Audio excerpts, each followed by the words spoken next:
Nicolas Dose, en plein conflit social à la SNCF. Guillaume Pépi, aujourd'hui, donne la main, passe la main à Jean-Pierre Farandou, son successeur, après 11 ans de présidence. Est-ce qu'on peut dire que Farandou arrive aujourd'hui au pire moment? Alors, si on se place sur le terrain du climat social, il n'y a pas de pire moment à la SNCF. Louis Gallois, ancien patron, avait inventé le terme de gréviculture et lui-même disait en 2004 à propos du climat social, 8 ans passés à la tête de la SNCF, ça vous vaccine contre l'optimisme. Tout était dit.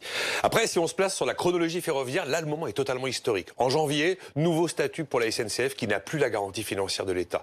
Fin des embauches sous statut et l'ouverture à la concurrence est maintenant non négociable. Elle est inscrite dans le calendrier. Il a combien de fer au feu, le nouveau patron de la SNCF? Oh, il a des gros défis. Le principal, c'est de piloter une entreprise qui n'aura plus le monopole du ferroviaire. Ce sera la première fois depuis la naissance de la SNCF en 1938.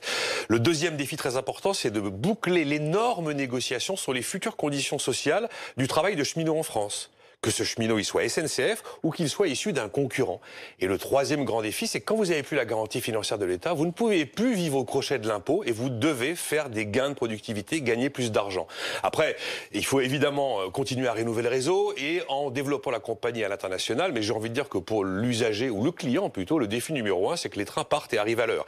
Il a une particularité, c'est qu'il a un actionnaire un peu particulier, l'État à 100%. Enfin, son premier rendez-vous, premier défi, 5 décembre, avec une grève qui s'annonce sévère. Et est-ce qu'on sait déjà quelle sera sa méthode? D'abord, qui est Jean-Pierre Farandou? Sa méthode, ce sera une méthode SNCF. C'est un cheminot dans l'âme. Il est rentré à la SNCF en 80 à Rodez. Il a piloté Keolis, tous les transports en commun hors train du quotidien. Il fallait un cheminot pour piloter la SNCF. Et il fallait quelqu'un qui accepte le salaire maximum imposé par François Hollande par décret en juillet 2012, qui avait décidé que tout patron d'une entreprise totalement publique ne pourrait pas toucher plus de 450 000 euros. Alors c'est une grosse somme. C'est quand même très très loin du standard des grands patrons.